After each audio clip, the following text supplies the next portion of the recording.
زمین کے ذرات میں حسیات کا کیا علم ہے، شہوات کی کتنی جگہ ہے، تکبرات کی کتنی جگہ ہے، ان تمام تر چیزوں سے فرشتے واقف تھے۔ انسان کے ضمیر اور انسان کے خمیر میں جو نگیٹو پوائنٹ تھے، دراصل ان فرشتوں کو اس کا علم تھا، اور اسی کی بنیاد پہ وہ فرشتے کہہ رہے تھے یہ فساد ضرور پھیلائے گا، یہ قتل و غارت گری ضرور کرے گا۔ اور فرشتوں نے کیا غلط کہا تھا؟ بلڈوزر نہیں چل رہا ہے، ظلم نہیں ہو رہا ہے، موب لنچنگ نہیں ہو رہی ہے، جو فرشتوں نے کہا تھا وہ سب ہو رہا ہے۔ تو غلط کیا کہا تھا؟ ذرا سا بند کر دیجئے گا آپ لوگ ٹیلی فون۔ کیا کہا تھا؟ کیا غلط کہا تھا فرشتوں نے؟ جو کہا تھا وہ ہم نے کر کے دکھایا کہ فرشتوں نے رب کی بارگاہ میں جو کچھ کہا تھا کچھ بھی غلط نہیں تھا، مگر یہ اللہ تعالیٰ سے سوال و جواب نہیں تھا، یہ رب العالمین کی بارگاہ میں فرشتوں کا استفہام تھا۔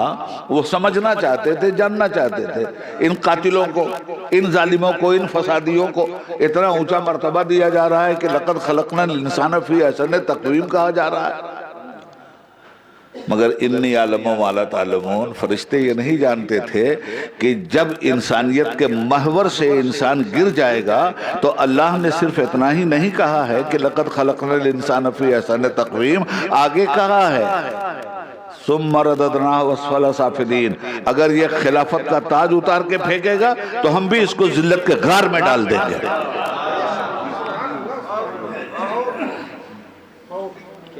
دوسری بات،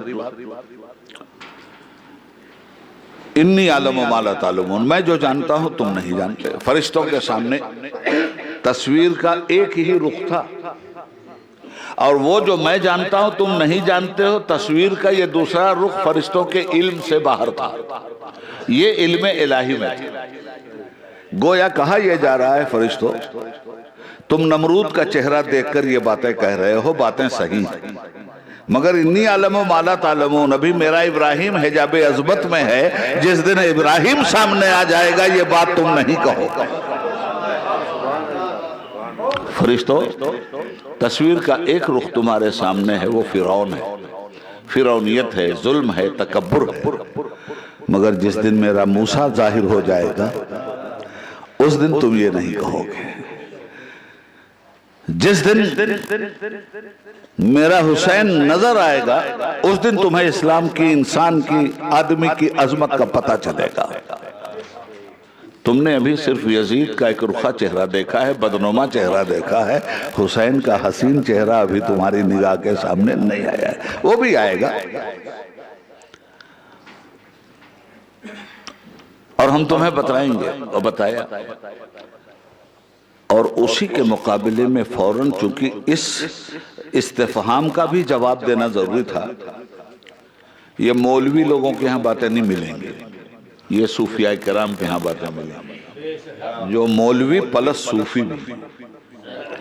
مولوی صرف اگر مولوی ہے تو اس کے بس کی بات نہیں کہ وہ حقائق کے اجالے میں آپ کو لے آئے، وہ گمان کے ساتھ ہی لے چلے گا، یقین کی باتیں تو کہے گا، مگر یقین کا چہرہ دکھانے سے اس کا علم معذور ہے، مگر جب صوفی سامنے آ جائے گا تو یقین کا چہرہ بھی دکھا دے گا۔ اور صوفی جاہل نہیں ہوتا، جاہل صوفی نہیں ہوتا، جو جاہل ہے وہ کبھی صوفی نہیں ہو سکتا، جو صوفی ہے وہ کبھی جاہل نہیں ہو سکتا، یہ بھی ذہن میں رکھ لیجیے۔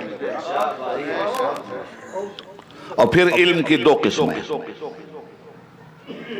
ایک علم کا نام ہے علم کسبی، دوسرے علم کا نام ہے علم وہبی۔ ایک وہ علم ہے جو محنت کر کے حاصل کیا جاتا ہے، ایک وہ علم ہے جو بلا محنت کے خدا دے دیتا ہے۔ تو جو اولیاء کرام، جو صوفیاء اعظام کسی درسگاہ کے پڑھے ہوئے نہیں ہیں، آپ مجھ سے یہ سوال کر سکتے ہیں کہ مگر ان کو آپ جاہل نہیں کہہ سکتے۔ ٹھیک ہے کسی مدرسے میں انہوں نے نہیں پڑھا، مگر ان کو اللہ خود پڑھا دیتا، اللہ خود الہام کر دیتا، اللہ انہیں خود علم دے دیتا۔ ایسے سینکڑوں اولیاء کرام ہماری نگاہ کے سامنے ہیں، مجھے یہ بتاؤ پڑھے لکھے مولانا روم تھے یا پڑھے لکھے شمس تبریز؟ ایک ہی مثال دے دوں، شمس تبریز نے پڑھا تھا یا مولانا روم نے پڑھا تھا؟ تو شمس تبریز مولانا روم کے مرید ہوئے یا مولانا روم شمس تبریز کے مرید ہوئے؟ تو کہہ سکتے ہو کہ ایک عالم جاہل کا مرید ہو گیا؟ مولوی ہرگز نہ شد ملائے روم، تا غلام شمس تبریزی نہ شد۔ مولانا روم خود کہتے ہیں مولوی ہرگز نہ شد ملائے روم، تم ہرگز علم والے نہیں ہو سکتے، لاکھ مولوی مولوی چلایا کرو۔ یہ مولوی تم ہو صرف سند یافتہ ہو، جب معرفت والے کی نگاہ پڑے گی تو تعلیم یافتہ ہو جاؤ۔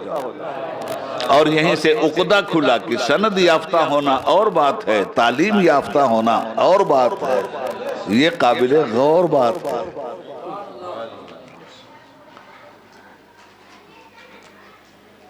ایک محدث صاحب ہیں، علم حدیث پڑھا رہے ہیں، طلبہ پڑھ رہے ہیں، سندیں بیان کر رہے ہیں، متن بیان کر رہے ہیں، پڑھا رہے ہیں۔ وہ ایک دیوانہ بلا پڑھا لکھا آ گیا ان کی درسگاہ میں، جو ہی مولوی صاحب نے کہا قال رسول اللہ صلی اللہ علیہ وسلم، حضور نے یہ فرمایا، اس نے کہا جھوٹ بول رہا ہے تو بند کر کتاب اپنا۔ وہ وقت کا محدث کہے بے جاہل تجھے کیا معلوم، بھاگ یہاں سے، کیوں ڈسٹرب کر رہے ہیں؟ پھر انہوں نے اسی کو پڑھا قال رسول اللہ صلی اللہ علیہ وسلم، کہا جھوٹ بول رہا ہے، کبھی میرے نبی نے یہ نہیں فرمایا جو تو ان کے نام پہ پڑھ رہا ہے۔ اب وہ کتاب والے آدمی، درس و تدریس والے آدمی، پڑھنے پڑھانے والے آدمی، یہ ان کی نگاہ میں 0/سناٹا علم کے اعتبار سے، اور بار بار حدیث کا انکار کر رہا ہے۔ وہ کہہ رہے ہیں حدیث ہے، یہ کہہ رہا ہے بالکل نہیں، جھوٹ بول رہے ہو۔ اب مولانا صاحب کو غصہ آیا، انہوں نے کہا میں تو پڑھ پڑھا کے بول رہا ہوں جاہل، تیرے پاس سند کیا ہے؟ میرے پاس تو سند ہے کہ حدیث ہے، تیرے پاس کیا سند ہے کہ حدیث نہیں ہے؟ کہا میری سند دیکھنا چاہتا ہے؟ ہاں دیکھا، کہا لے دیکھ۔ سرکار دو عالم صلی اللہ علیہ وسلم کا دیدار ہوا، سرکار سامنے ہیں اور چہرے پہ جلال کے آثار ہیں، جو میں نے نہیں کہا وہ پڑھا کیوں رہا ہے؟ کہا تو کتاب دیکھ کے پڑھ رہا ہے، میں نبی کا چہرہ دیکھ کے پڑھ رہا ہوں صلی اللہ علیہ وآلہ وسلم۔ تو اب میں یہ بات اس لیے میں نے کلیئر کر دی کہ اولیاء اللہ جنہوں نے کسی مدرسے میں کسی استاد کے سامنے زانوے ادب طے نہیں کیا، ان کی تربیت اللہ کی بارگاہ سے ہوتی ہے، اور ان کو جو علم دیا جاتا ہے وہ علم لدنی ہوتا ہے، علم وحبی ہوتا ہے۔ اتنی قسمت والے ہوتے ہیں کہ محنت نہیں کرنی پڑتی اور پروردگار ان کے سر پہ تاج علم رکھ دیتا ہے۔ تو ولی ان دو طرح کے ہر دور میں رہے۔ خیر بات دور نکل گئی، بات کچھ اور ہو رہی تھی۔ میں عرض یہ کر رہا تھا کہ فرشتوں نے جب یہ کہا تو اب رب العالمین کیا کہتا ہے؟ تمام مفسرین کو آپ پڑھ،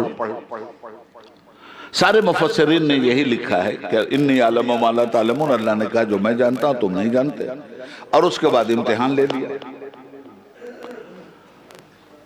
تو امتحان میں فرشتوں سے کہا بتاؤ یہ کیا چیزیں ہیں؟ تو کہنے لگے سبحانک انی کو قالوا سبحانک لا علم لنا الا ما علمتنا انک انت العلیم الحکیم، کہنے لگے پروردگار ہمیں تو بس اتنا ہی علم ہے جتنا تو نے ہمیں دیا ہے، باقی علم و حکمت والی تو تیری ذات ہے۔ اب وہی ساری چیزیں پیش کر دی گئی تھیں پہلے فرشتوں پر۔ اب پوچھا بتاؤ ان کے نام، فرشتے نہیں بتا سکے۔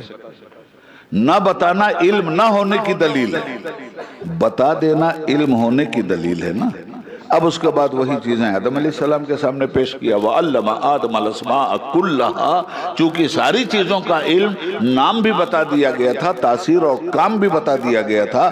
جب ان چیزوں کا نام فرشتے نہیں بتا سکتے، آدم علیہ السلام نے دھڑا دھڑ بتانا شروع کر دیا۔